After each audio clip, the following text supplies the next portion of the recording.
Soprar, cantar, dançar, falar, se expressar na presença de Deus, não tem coisa melhor. Todo ser que respire, louve ao Senhor. Também quero dizer que quinta-feira vou estar ministrando a última ministração sobre alegria, nosso estilo de vida. Então, quinta-feira às 20 horas. Mesmo assentados, eu quero que você leia comigo Mateus capítulo 20.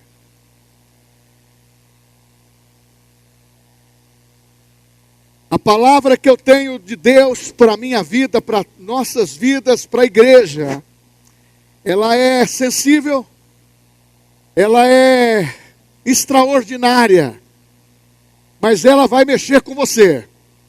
Talvez a sua cadeira vai trepidar aí.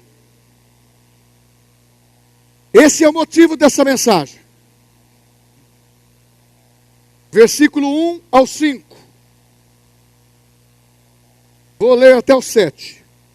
Porque o reino dos céus é semelhante a um homem, pai de família, que saiu de madrugada, diga comigo, de madrugada, e foi assalariar trabalhadores para a sua vinha, e ajustando com os trabalhadores a um dinheiro por dia, um denário, mandou-os para a sua vinha. Saindo perto da hora terceira, fala comigo, hora terceira, viu os outros que estavam ociosos na praça, e disse-lhes: ide vós também para a vinha, e dar-vos-ei o que for justo. E eles foram. Saindo outra vez, perto da hora sexta e hora nona, fala comigo, hora sexta e hora nona, fez o mesmo. E saindo perto da hora 1/10, fala hora 1/10, encontrou outros que estavam ociosos e perguntou-lhes: por que estáis ociosos todo dia? Disseram-lhes ele: porque ninguém nos assalariou. Disse-lhes ele: ide vós também para a vinha, e recebereis o que for justo. Glória a Deus. Eu quero tratar de um assunto que é sensível para mim, muito mais para a igreja do Senhor Jesus. O tema que eu quero dizer, mencionar, e quero que você guarde: arrume as malas, porque nós vamos mudar de endereço. Eu estou falando do tempo de Deus. Eu estou falando de uma parábola que trata com a essência daquilo que Jesus veio fazer. Trata-se de um propósito do tempo, em que, nesses 2000 anos, as pessoas estão se perdendo. Estão como os próprios judeus que, quando viram Jesus sendo levado aos céus, revela o tempo da tua volta. O que vai acontecer com Israel? A preocupação sempre é natural e política e muitas vezes circunstanciais. Mas eu quero tratar de um tempo aonde você está inserido. Eu quero tratar de uma promessa aonde você foi escolhido. Eu quero tratar de um assunto aonde Deus te chama pelo nome. Eu quero te dizer que essa parábola, ela é atual. E o adversário quer tirar a visão que a igreja deve ter e manter, que somos trabalhadores da última hora. Em 1 João capítulo 2, versículo 18, diz: a hora é esta. Fala até do anticristo. Estamos num tempo em que a igreja, ela não está atenta ao assunto. Os assuntos que temos tratado têm sido tão importantes também, de princípios, de conduta, de santidade, mas muitas vezes do lado de preparação pessoal, as malas estão mal feitas. E não estamos preparados para sair de endereço. Eu quero te dizer que a história bíblica começou sempre dizendo: nós vamos conquistar Canaã. Foi a promessa que foi feita para os hebreus. E isso, por 4.000 anos, pendurou a promessa. Nós vamos entrar na terra prometida, comer o melhor dessa terra. Mas a Bíblia faz um paralelo entre Gênesis, que é o começo da vida dos patriarcas, e com Apocalipse, que essa história, ela tem um sentido. Você foi inserido nessa história. Só que a nossa maior posição hoje não está presa a uma terra natural. Nós estamos visionando a Canaã celestial. Eu quero te dizer, você vai para o céu. Você vai para o céu. É esse o seu endereço. Nós estamos peregrinando. Nós estamos na ordem de Deus. A nossa ordem é marchar. Mas nós não podemos se perder com os embaraços dessa vida. Os temas atuais estão tirando a espiritualidade da igreja. O mundo está querendo prevalecer. As ideias quebrando os nossos princípios. O inferno, no qual nós declaramos que as portas dele não prevalecem contra a igreja. Nós não podemos sofrer o combate ao contrário, porque essa não é a promessa de Deus. A promessa de Deus é que a igreja é vencedora. A promessa de Deus que Deus confiou em você e escolheu. Escolheu você, escolheu a tua família, escolheu os teus filhos, para nós criarmos filhos para Deus. E nós precisamos ser sacudidos. Arrume as malas, porque nós temos que começar a lidar melhor com esse tema. Arrebatamento. Nós temos que lidar melhor com esse tema. Nós vamos partir dessa terra. E não pense que vai demorar. Não, os dias estão abreviados. Mas Jesus disse, vocês podem acelerar. Vocês podem se comprometer. Porque muitos estão pensando que a nossa história não tem sentido. A nossa história tem um grande sentido. Porque nós fomos escolhidos pelo Senhor.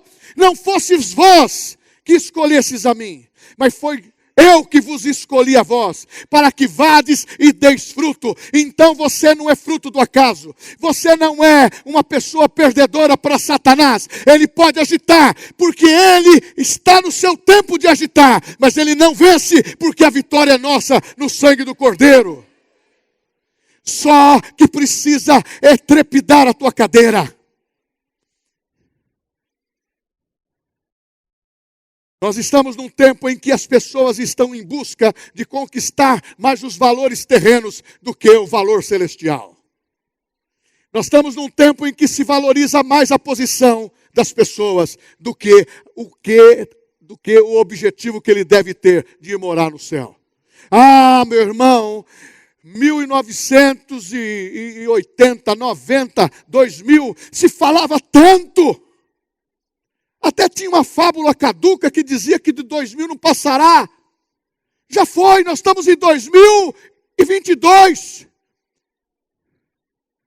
Aquelas menções na televisão de algum filme que, quando vocês que têm já uma certa idade, diferente da minha, é claro, mas vocês sabem que mostravam lá que em 2020, 2030, as coisas iam fazer de uma tal forma. Agora eu pergunto, cadê esse maranata dentro de nós? Cadê esse fervor dentro de nós? Cadê esse amor pela palavra dentro de nós? Cadê o amor da história da tua família, na qual Deus inseriu, escolheu, selou? A nossa vida tem sentido, sim. A nossa vida tem valor, sim. A nossa igreja do Senhor Jesus tem valor, sim. Está na hora de você entender que você é um trabalhador da vinha. Mas também sei que nesse deslocamento, chegar no céu tem sido uma longa viagem. Tem caminhos fortes para nós andarmos. Tem pessoas querendo lançar medo sobre a igreja, sobre a tua vida, sobre a tua família. Nós não somos daquele que retrocede. Nós somos da fé. Nós somos salvos em Cristo. Aleluia! Só que o caminho é longo. O caminho é estreito. E os trabalhadores desta última hora, ela precisa ser bem clara. Primeiro, quando você está numa caminhada como esta, é claro que vai ter ataques ferozes de todos os lados. Principalmente na área da alma e das emoções, para desmotivar você a desistir. Outros, como diz em Judas, não o traidor, mas aquele que escreveu um livro de um capítulo que está colado em Apocalipse. Aqueles que têm no coração o semear, as divisões entre irmãos. É isso que o diabo quer. Ele quer nos fracionar. Ele quer nos dividir. E nesse tempo, lobos ferozes estão se levantando. Mas nós temos que entender que nós temos que ganhar alma não para nós mesmos. Nós temos que ganhar alma para Cristo. Porque quem ganha alma é sábio. Quem ganha alma está acrescentando vidas no reino, no livro da vida. Está na hora de parar com as picuinhas. Está na hora de não dar mais ouvidos aos noticiários e dar ouvido à palavra atual da Bíblia. É eu que sou o Senhor que te saro. É eu que caminho a tua vida. A tua história tem sentido. Esse livro sobre flechas na mão, sobre família, é um dos temas que tem que ser abordado para a volta de Jesus. Eu não quero deixar nenhum dos meus para trás. E você também não pode. Os valores têm que ser colocados. Porque nós precisamos fazer o que a Bíblia diz. Então vamos entender. De madrugada. A Bíblia diz que um pai de família, um fazendeiro, ausentou-se da sua casa de madrugada. Madrugada, a primeira hora. A primeira hora, dentro do calendário, ou melhor, do horário judaico, é das 7 às 8. Ele saiu para contratar trabalhadores para a sua seara. A Bíblia diz que esses homens da madrugada são os nossos patriarcas. Aqueles que foram introduzidos, chamados por Deus, e não receberam a revelação por completa. Eles foram chamados, como por exemplo, Abraão, sai da tua tenda, conta as estrelas, você vai ser pai de muitas nações. Deus deu para Abraão, Abraão, é muito simples, Abraão. Veja que se você me compreende, você entrega Isaac para mim. Está em Gênesis capítulo 22. Abraão simplesmente tocou no seu coração o desejo de fazer o Senhor. Eu vou dar o meu melhor para o Senhor. Eu dou o meu Isaac. Abraão, levanta. 3 dias de caminhada você vai até o Monte Moriá. Abraão não precisava de um altar tão longe. Ele tinha altar na sua casa, ele tinha altar na sua terra, na sua fazenda. Mas ele precisava de 3 dias para caminhar. Muitos dizem, os negativos, os que fazem a confissão errada. Ele precisava de 3 dias, quem sabe ele se arrependia. Não, ele fez de uma maneira voluntária, mas a fé estava no coração dele. Este é o segredo. Este homem andou por uma visão pequena, mas ele se tornou o pai da fé, porque nada foi clareado por 100%. Foi porque a visão de Deus e a palavra de Deus, ela é progressiva, é uma revelação progressiva. Depende da tua santidade para você compreender. Você quer compreender as coisas de Deus, mas não quer investir o tempo para ter a sensibilidade de ouvir, de ler, de falar. Mas este homem disse: vai os 3 dias, e ele foi. Mas há uma diferença grande. Ele diz no texto, leia na sua casa, capítulo 22. E Abraão rachou lenha de madrugada, preparou o seu animal, preparou tudo o que era necessário para o altar, e foi. Mas ele declarou para sua mulher, para sua família: nós vamos adorar ao Senhor, mas nós voltaremos juntos. Por que eu estou citando isso?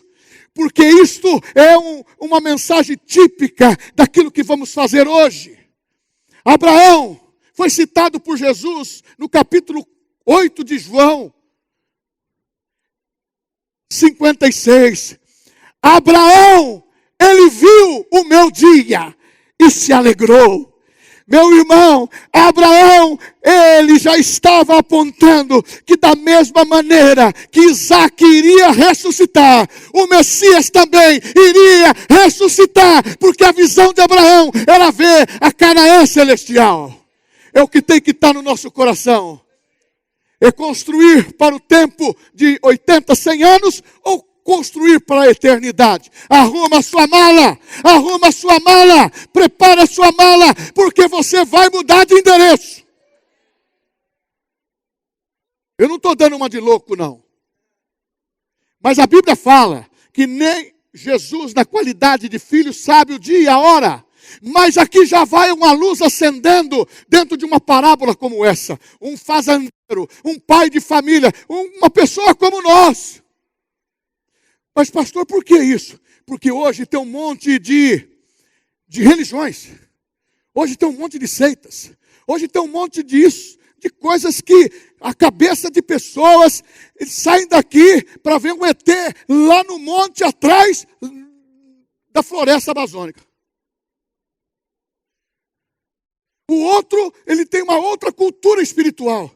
Mas não é isso que Jesus disse. Ele disse: eu sou o caminho, a verdade e a vida.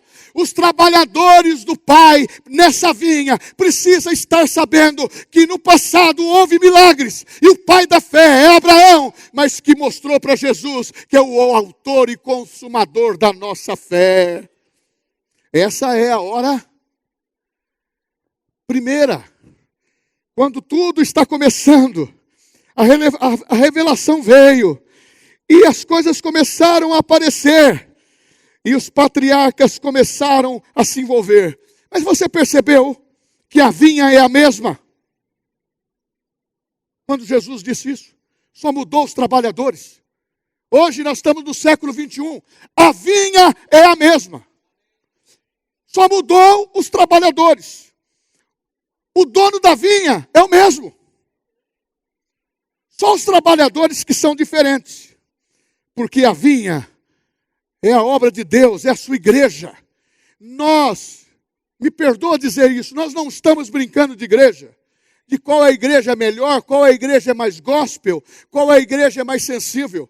Nós estamos tendo um entendimento que está na hora deste povo barulhento, esse povo que tem a graça de Deus, que vai morar no céu. Um povo destemido, ele tem que ter coragem para falar quem é o Senhor da tua vida. Meu irmão, aí entra a terceira hora. Você fala: pastor, eu lia lá que de madrugada eu pensava que tinha que orar. De madrugada eu busco a face do Senhor. Não é isso que ele está falando. Ele está falando agora da terceira hora. A terceira hora, ela está se manifestando de uma tal forma, em que essa terceira hora, você vai entender. É um momento extraordinário. É onde o Espírito Santo é revelado. Nós somos um povo pentecostal. Nós somos um povo que tem batismo no Espírito Santo, que fala línguas estranhas, que tem dons espirituais. Nós não somos uma igreja parada, nós somos uma igreja que está em movimento, e você está com a ordem de Deus. Marche, marche, marche. Quem tiver parado está sendo presa fácil para o adversário, porque ele quer confusão no nosso meio, no meio deles também, e assim por diante. E no mundo confuso, mas o mundo ele é confuso, mas ele tem harmonia nas suas doutrinas erradas. Você não vê doutrinas erradas se combatendo, mas você vê anticristo, antideus, combatendo a igreja, combatendo o cristianismo, combatendo a bandeira que a salvação que temos é para toda a nossa família. Crê no Senhor Jesus e será salvo tu e tua casa. Quantos estão me acompanhando? Diga glória a Deus. Ah, meu irmão, a terceira hora é aquele momento em que Jesus disse: eu rogo ao Pai, João 14, eu rogo ao Pai para enviar outro Consolador, mas é um Consolador que não vai viver por fora, ele vai viver dentro, ele vai habitar com você. Começou a diferenciar, porque de madrugada era um relance. Agora veio a realidade. E cumprirá a lei, a Atos, capítulo 2, 3, 4, lá o 2. E se cumpriu a palavra dita pelo profeta Joel, que nos últimos dias derramarei do meu espírito. Agora vem uma ideia, aí vem um teólogo, aí vem pessoas que têm bom coração, está até envolvido com o cristianismo e está pregando que os dias do poder do Espírito Santo terminou. Que os dias de cura terminaram. O poder do batismo com o Espírito Santo terminou. Aonde está escrito isso? Mas está lá escrito que se cumpriu. Começa em Joel. Mas você precisa ir um pouquinho mais além. Ler o que aconteceu quando Pedro começou a dizer da salvação. Ele começou a pregar, converteu 3.000 almas. E aí ele disse: olha, o Espírito Santo não é só para aquele cumprimento, é para aqueles que Deus os chamou. Tanto os que estão agora, como aqueles que estão longe. Todos aqueles que o Senhor chamar, o meu Espírito vai selar, vai estar declarando poder e graça. Esses são os irmãos que estão vivendo o momento da terceira hora. É a igreja. Qual igreja? A igreja de Jesus. Eles que... Mas pastor, eu estou aqui. Irmãos, você não começou o caminhar. Outros começaram. Na era cristã, há 2.000 anos atrás, homens e mulheres doaram a sua vida. Esses homens ficaram em Jerusalém. Foram cheios do alto. Aí veio a promessa. Qual é a promessa? A promessa é simples.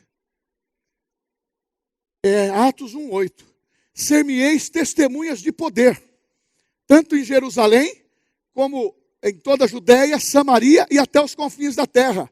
Esses irmãos começaram a ter o entendimento daquilo que Deus está fazendo, porque eles se envolveram na presença de Deus. E a Bíblia diz que quando eles foram batizados do Espírito Santo, no dia de Pentecoste, confira na sua casa, quero que vocês leiam.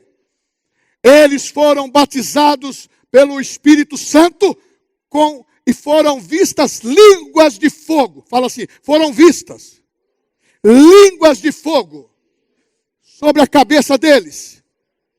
Foram batizados do Espírito Santo e falaram em outras línguas.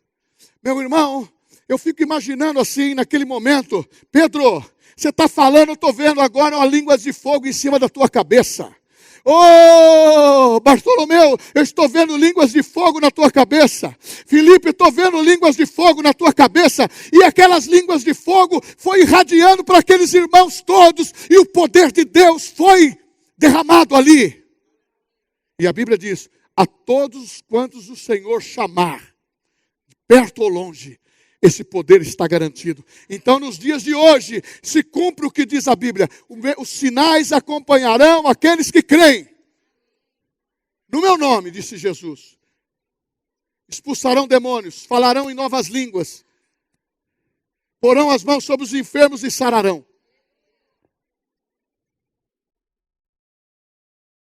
Outro dia eu vou pregar mais completo essa palavra. Agora eu pergunto, e a sexta hora? Você pode falar assim, mas está dividindo em horas. Jesus contou um dia. Madrugada, patriarcas, a igreja. Mas Jesus na sexta hora, ele estava na Judeia, ele tinha que ir até Galileia, ele resolveu passar por Samaria. Lá ele encontra o poço de Jacó, e lá chega uma mulher chamada mulher samaritana, eu não sei o nome dela, e Jesus fala com ela. Era sexta hora. Jesus disse para ela: você me dá um pouquinho de água? Como eu posso lhe dar água se você é judeu? O samaritano não se entendia com os judeus. Eles eram inimigos, desde a dispersão das 12 tribos de Israel.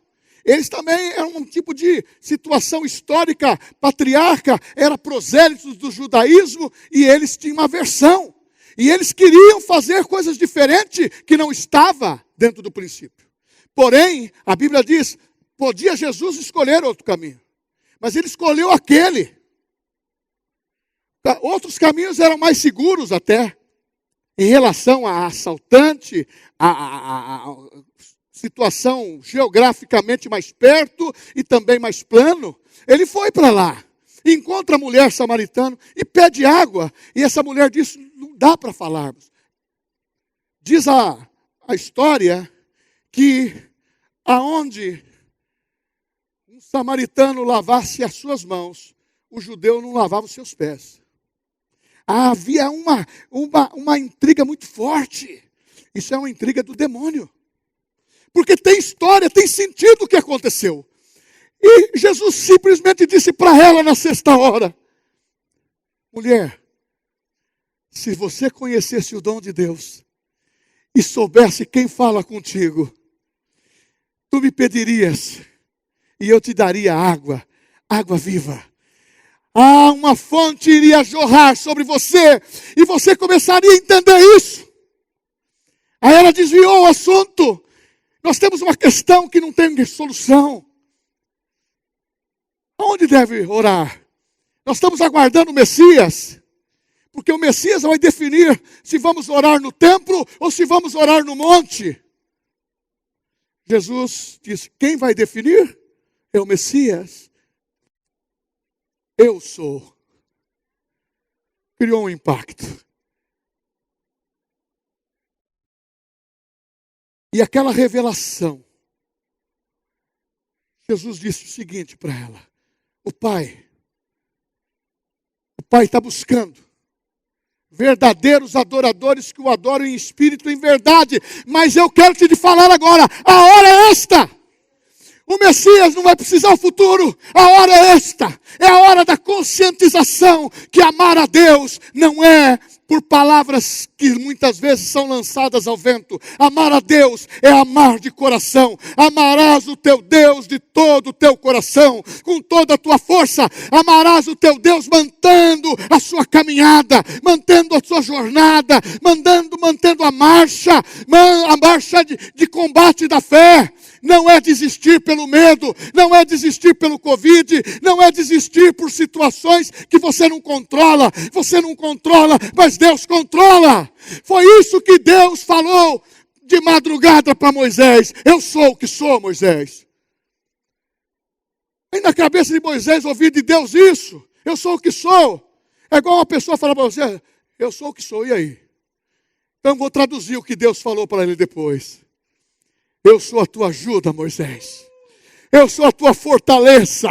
Eu sou o teu suprimento. Eu sou o teu pão. Na sua fraqueza eu te gero força. Moisés, o que você precisar, eu estou disposto a fazer por você. E Jesus veio e disse, tudo aquilo que o meu filho pedir, eu vou criar para ele. Porque tudo aquilo que pedir no nome de Jesus, ele faz. Ele faz porque você é filho. Você não é de madrugada. Você não é os irmãos de 2000 anos atrás. Não foi você que começou a caminhada, nem eu. Mas nós temos que manter o testemunho da igreja. A igreja, ela não é palco de destruição. A igreja é palco de vida. A igreja é um lugar não de espetáculo. É onde a ação de Deus tem que arder o nosso coração. Ardeu da criança, ardeu do adolescente, ardeu do jovem, ardeu do velho. Porque nós temos que amar o Senhor, independentemente do tempo. Esta foi a hora. Sexta. Sabe o que aconteceu em Samaria? essa mulher voltou e toda Samaria converteu-se. Você pode dar glória a Deus? Fala assim, eu não participei da madrugada. Não, eu não participei da madrugada. Eu não participei da terceira hora. Eu não participei da sexta hora. Mas eu estou aqui ouvindo para ver aonde eu vou me encaixar. Ah, meu irmão, o que aconteceu? Veio a 9ª hora. 15 horas da tarde. Foi quando Deus fala. Tem um centurião chamado Cornélio. Atos 10. Cornélio, ouvi a tua oração e recebi as tuas esmolas. Chama um homem chamado Simão Pedro. Ele mandou chamar. Mas ele era gentil. Pedro foi, aborrecido, amargoso, bravo. Chegou lá, você sabe que eu sou judeu. E judeu não pode entrar na casa de um gentil, porque é considerado impuro. Sabe o que Deus falou para ele num sonho? Mandou um lençol dos céus com animais quadrúpedes, que judeu não come porco. Por quê? Porque um dos 4 generais de Alexandre sacrificou porco no altar de Deus, lá na época de Nabucodonosor. Isso desceu e ele disse, eu não como coisas impuras. Deus disse para ele, não consideras impura aquilo que eu purifiquei. Meu irmão, nós estamos no tempo que nós não podemos fazer acepção de pessoas. Nós não somos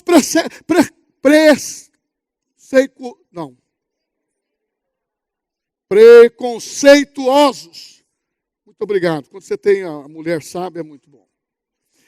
Nós não somos preconceituosos.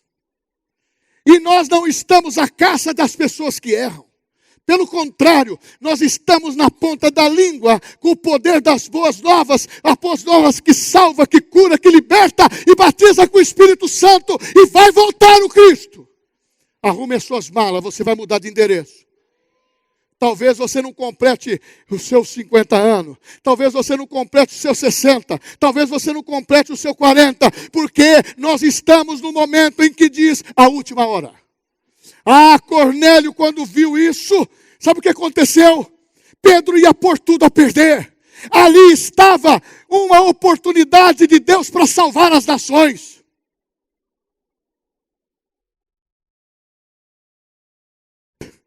Sabe qual foi a cidade primeira que foi envolvida no poder do Espírito Santo? Aonde houve milagres e prodígios e batismo com o Espírito Santo? Samaria. Foi de lá que Deus arrebatou Filipe para evangelizar o eunuco. Foi o lugar que foi o primeiro lugar. Ah, meu irmão, e quando Cornélio estava receptivo, ele leva uma pancada. O Espírito Santo interferiu na vida de Pedro. Pedro, que é isso? A Bíblia diz, a expressão, desceu o Espírito Santo. Lá está dizendo que caiu o Espírito Santo. Foi interrompido na mesma hora. Uma fala que não ia produzir vida, não ia produzir salvação. E iria criar uma divergência para que o mundo não fosse atingido. Ide por todo o mundo e pregai o evangelho a toda criatura. E o Espírito Santo batizou Cornélio, toda a família, todos que estavam lá dentro, e falaram em línguas estranhas. E Pedro passou a compreender que nós somos aqueles que temos a palavra para as nações. Nós somos aquele que temos a palavra para a nossa cidade. Nós temos a palavra da fé. Nós temos a escola Rema que ministra a palavra. Nós temos vários valores que você precisa ser bandeira. Porque se você não é, outro será. Você é trabalhador da vinha. E saiu o pai de família a contratar e viu pessoas ociosas. Esta é a última hora. 1/10. A última hora. Você está na última hora. A Bíblia fala dos últimos dias, Paulo falando. Você está na última hora. E muitos estão pensando aí, vamos, meia-noite que volta Jesus. A Bíblia está falando o seguinte, enquanto é dia, nós temos que trabalhar. Porque a noite vem. Ah, então, meu irmão, não se faz nada no obscuro. Quem veio para matar, roubar, destruir é Satanás. Ele gosta de coisas escuras, lugares escuros, sombrios. Não, o nosso Deus trabalha na luz. E Ele está dizendo que nesses últimos dias, você foi escolhido. Você foi escolhido. É a última hora. Você foi escolhido. Fala assim, fala o seu nome forte. Fala o seu nome forte. Fala o seu nome forte. Fala o seu nome forte. Não tenha vergonha de dizer o teu nome, porque Ele que escolheu você, e o seu nome está escrito no livro da vida. Eu vou para o finalmente. Eu tive que... Mas antes disso eu quero te dizer o seguinte. Quantos anos Jesus começou o seu ministério? Com quantos anos? Quanto tempo durou o ministério de Jesus? Quantas horas Jesus ficou na cruz? 3 horas. Quantos dias Abraão caminhou a caminhada da sua casa a Moriá? 3 dias. Essa verdade é para mostrar até os dias de hoje, que da mesma maneira Isaac ia ser levantado, o Filho do Homem foi levantado, salvou você, salvou a mim, e o Evangelho saiu da casa de Cornélios para as nações. Por isso que está escrito, pede que eu te darei as nações por herança. Eu quero te dizer que você tem uma família, eu quero te dizer que nós somos a igreja de Cristo. E eu vou para o finalmente dizendo o seguinte, acompanha comigo, fala comigo, de madrugada, primeiro tempo. Terceira hora, segundo tempo. Sexta hora, quarto tempo. Unidécima, última hora, é o tempo derradeiro. Pastor, quanto tempo falta? Eu não sei. Eu só sei que você está indo para o céu. Prepara as suas malas. E eu vou agora para os finalmente. Não cessaram línguas, não cessaram o poder de Deus, e nem tampouco a igreja ficou esquecida, porque eu pergunto para você, a igreja é escolhida por Deus, o pai de família se ausentou, vê se essa história bate, vê se a vinha dos trabalhadores bate, é preparar a igreja. Jesus disse, vou preparar lugar, porque aonde eu estiver, estarás vós também. Mas um casamento judaico funciona assim. Preste atenção comigo agora. E quando eu falar para vocês entrar, vocês entram como se estivesse no cerimonial de casamento. Mas agora eu vou pedir para a igreja se levantar.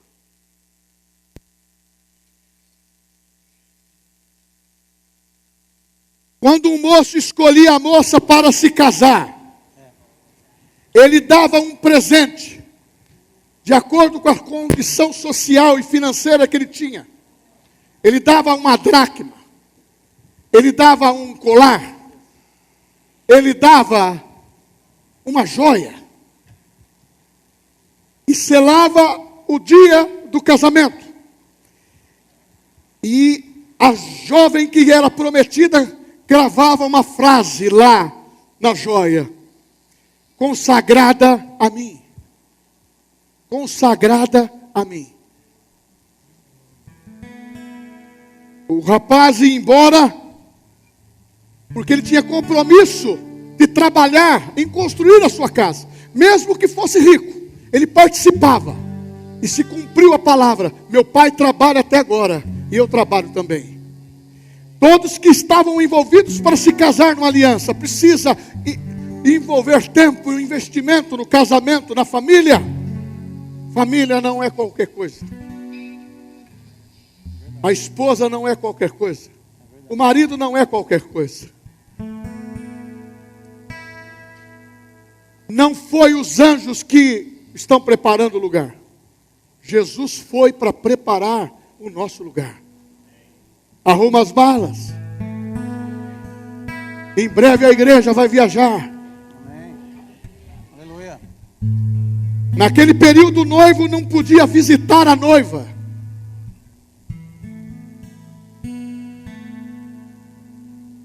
O noivo elegia um amigo máximo, um amigo de confiança, que tinha credibilidade com ele. E ele mandava recado. Olha, como que está lá os preparativos na casa da minha noiva? E ele vinha, trazia as notícias. E levava as notícias. Não era flores que levava como presente. Toda vez que o noivo mandava o amigo visitar, ele mandava uma joia. Ô mulher, as mulheres gostam de ganhar presente? Ganhavam joia. Presente, não flores, porque flores murcham. Ganhavam joias. Porque a mulher do Senhor, ela é preciosa e excede mais do que joias. O amigo do noivo levava as notícias, levava a joia. A noiva preparava para o noivo o banquete e começava a comer, degustar. Quem que estava degustando? O amigo de confiança, e levava. Olha, participei da primeira comida. Casamento vai ser extraordinário. Festão, comida. A mulher que você vai casar que sabe cozinhar bem.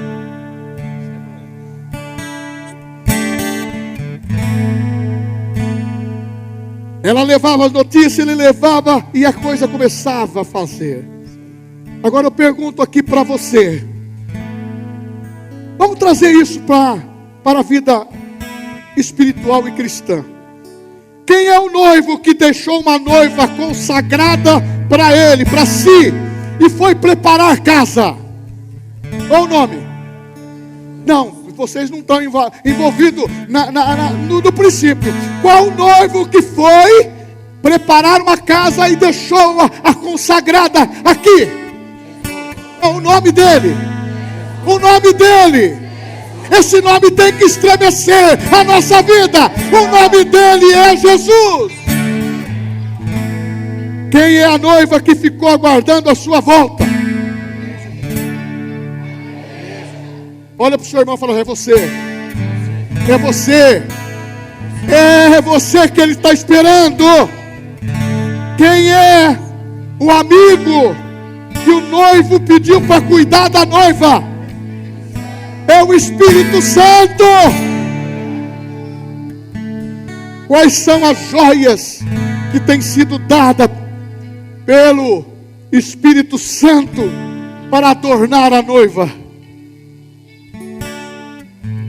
Dons espirituais,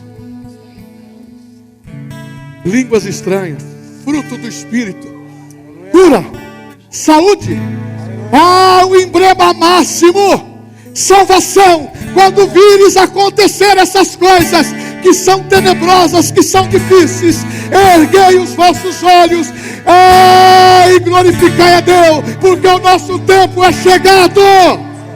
Não deixa ninguém te enganar. Prepara as malas. E qual o banquete que a noiva prepara? O amigo do noivo, Espírito Santo, tu estás aqui. Põe no coração, fala que ele está com você. Espírito Santo, tu estás em mim. O banquete é o louvor que começamos desse culto. O banquete é a palavra que foi ministrada. O banquete é você que está adorando ao Senhor e dizendo: eu sou o trabalhador que fui contratado para a última hora. Eu vou me assentar à mesa. Eis que a mesa está preparada para você, e o Espírito Santo está na cabeça da mesa. Hoje é dia que celebramos a ceia até que Ele venha. Até que Ele venha. Maranata, Maranata. Ora vem, Senhor Jesus, e entre a noiva.